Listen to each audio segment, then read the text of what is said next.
Hi, എല്ലാവർക്കും chef ഗ്രീനറിയിലോട്ട് സ്വാഗതം. ഇന്ന് വീണ്ടും ഒരു ചേന കൃഷിയുടെ വീഡിയോയുമായിട്ടാണ് ഞാൻ എത്തിയിരിക്കുന്നത്. ചാക്കിൽ മുമ്പ് ഞാൻ ചേന നടുന്നൊരു വീഡിയോ ചെയ്തിരുന്നു. അപ്പോൾ അന്ന് ഫുള്ളും ഞാൻ നട്ട് കഴിഞ്ഞിട്ടുണ്ടായില്ല കേട്ടോ. ബാക്കിയുള്ള ചേനയാണിത്.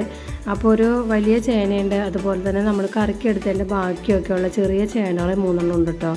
അപ്പോൾ ഈ ചേനയുടെ സൈഡിലേക്കായിട്ടൊരു പീസ് ഇങ്ങനെ തള്ളി നിൽക്കുന്നുണ്ട്. അപ്പോൾ ആദ്യം തന്നെ ഞാനതൊന്ന് കട്ട് ചെയ്ത് മാറ്റുന്നുണ്ട്. അതിനുശേഷം നമുക്ക് ഈ ചേന 2 വശത്തേക്ക് മുള വരാൻ പാകത്തിന് ഒന്ന് കട്ട് ചെയ്തെടുക്കാം.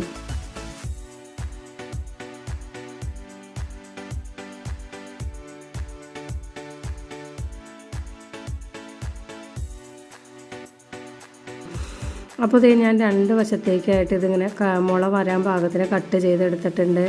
അപ്പോൾ ഇതിൻ്റെ ഈ സൈഡിൽ കണ്ട് നമുക്ക് വേറൊരു മുളയും കൂടി ഉണ്ട്. അപ്പോൾ ആ ഒരു മുളയുടെ ആവശ്യം നമുക്കില്ല കേട്ടോ. അപ്പോൾ ഞാനത് ജസ്റ്റ് ഒന്ന് കട്ട് ചെയ്ത് കളയുന്നുണ്ട്. ഇനി നമ്മൾ ഈ കട്ട് ചെയ്തെടുത്ത ചേന നമുക്ക് ചാരത്തിലൊന്ന് മുക്കിയെടുക്കാം.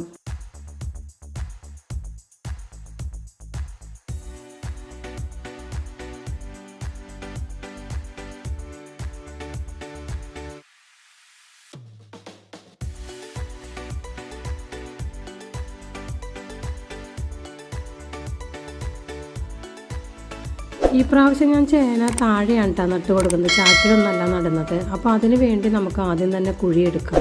ഞാൻ അപ്പോൾ വട്ടക്കുഴിയാണ് കേട്ടോ എടുക്കുന്നത്. ഇങ്ങനെ റൗണ്ടിൽ ചെത്തി വട്ടത്തിലൊരു കുഴി എടുക്കുന്നുണ്ട്.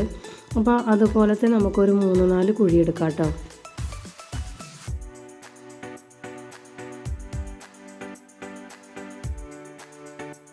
നമ്മൾ കുഴിയെടുക്കുമ്പോൾ ഒത്തിരി താത്തി കുഴിക്കേണ്ട ആവശ്യമില്ല കേട്ടോ. ഇതുപോലെ ഒരു കുഴി എടുത്താൽ മതി. അപ്പോൾ അതുപോലത്തെ ഒരു 4 കുഴി ഞാൻ എടുത്തിട്ടുണ്ട്.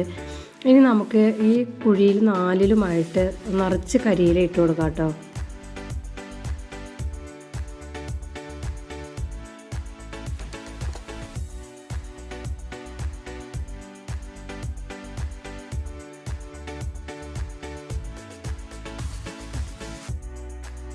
നാല് കുഴിയിൽ ഞാൻ കരിയില ഇട്ട് കൊടുത്തു. അതുപോലെ തന്നെ ഇനി നമുക്ക് അടിവളമായിട്ട് ചെയ്ത് കൊടുക്കേണ്ടത് ചാണകപ്പൊടി, എല്ലുപൊടി, വേപ്പിൻ പിണ്ണാക്ക്, ചാരം എന്നിവയാണ് ഞാൻ ചേർത്ത് കൊടുക്കുന്നത്. അപ്പോൾ ആദ്യം തന്നെ നമുക്ക് ഈ കുഴിയിലേക്ക് ചാണകപ്പൊടി ഇട്ട് കൊടുക്കാം. അപ്പോൾ 4 കുഴിയിലും ചാണകപ്പൊടി ഇട്ട് കൊടുക്കാം കേട്ടോ.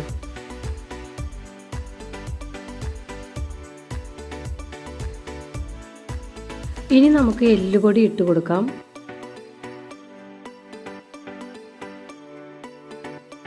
അതിനുശേഷം നമുക്ക് വേപ്പിൻ പിണ്ണാക്ക് ഇട്ട് കൊടുക്കാം. അപ്പോൾ ഇതൊക്കെ ഓരോ പിടി അല്ലെങ്കിൽ 2 പിടി അളവിലാണ് ഞാൻ ഇട്ട് കൊടുക്കുന്നത്.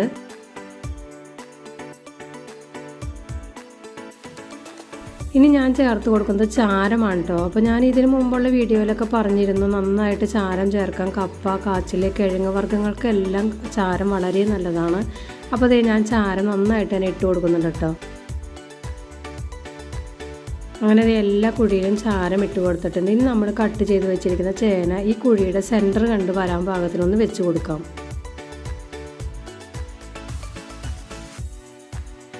ഇപ്പം മുറിച്ച ചാരത്തിൽ മുക്കി വെച്ച ചേന ഞാൻ 2 കുഴിയിൽ വെച്ച് കൊടുത്തിട്ടുണ്ട്. പിന്നെയുള്ളത് ചെറിയ പീസ് ആയതുകൊണ്ട് തന്നെ ഞാൻ അത് ഒരു കുഴിയിൽ 2 എണ്ണം എന്ന രീതിയിലാണ് വെച്ച് കൊടുക്കുന്നത്.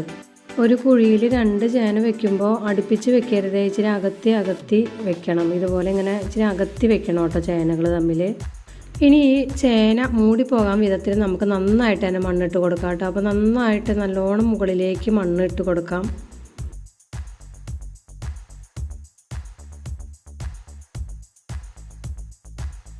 ഇപ്പോൾ ഞാൻ ചേനയ്ക്ക് എല്ലാം മണ്ണിട്ട് കഴിഞ്ഞു കേട്ടോ. ഇനി നമുക്കിതിനൊരു പൊത ഇട്ട് കൊടുക്കാം. അപ്പോൾ കുറച്ച് കച്ചിലോ ചപ്പോ എന്തെങ്കിലുമൊക്കെ ഉണ്ടെങ്കിൽ അത് വാരി ഇതിൻ്റെ മുകളിലായിട്ട് ഇട്ട് കൊടുക്കാം. ഇപ്പോൾ ഭയങ്കര ചൂട് സമയമാണല്ലോ. അപ്പോൾ നമ്മുടെ മണ്ണ് പെട്ടെന്ന് തന്നെ ചൂടാവുകയും അതുപോലെ തന്നെ നമ്മൾ നട്ടു കൊടുത്തിരിക്കുന്ന നമ്മുടെ ചേനയ്ക്ക് പൊള്ളലേൽക്കാൻ സാധ്യത കൂടുതലാണ്. അപ്പോൾ അങ്ങനെ സംഭവിക്കാതിരിക്കാൻ വേണ്ടിയിട്ടാണ് കേട്ടോ ഇതിൻ്റെ മുകളിൽ ഇതുപോലെ പൊത ഇട്ട് കൊടുക്കുന്നത്. ചൂട് സമയമായതുകൊണ്ട് തന്നെ മഴ ലഭിച്ചില്ലെങ്കിൽ ഇടയ്ക്ക് ഒന്ന് നനച്ച് കൊടുക്കണം കേട്ടോ ചേന. ഇപ്പോൾ മഴ നന്നായിട്ട് കിട്ടുകയാണെങ്കിൽ കുഴപ്പമില്ല, ഇല്ലെങ്കിൽ ഇടയ്ക്ക് ഒന്ന് നനച്ച് കൊടുക്കണം. അതുപോലെ ഒരു 2 മാസത്തിന് ശേഷം അല്ലെങ്കിൽ 3 മാസത്തിന് കൂടുമ്പോൾ ഇനി നമുക്കിതിന് വളം ചെയ്ത് കൊടുത്താൽ മതി കേട്ടോ. അപ്പോൾ ഇന്നത്തെ എൻ്റെ വീഡിയോ ഇത്രയേ ഉള്ളൂ. എൻ്റെ വീഡിയോ ഇഷ്ടമായി സപ്പോർട്ട് ചെയ്യാൻ മറക്കല്ലേ. മറ്റൊരു വീഡിയോയുമായി വീണ്ടും കാണാം. താങ്ക്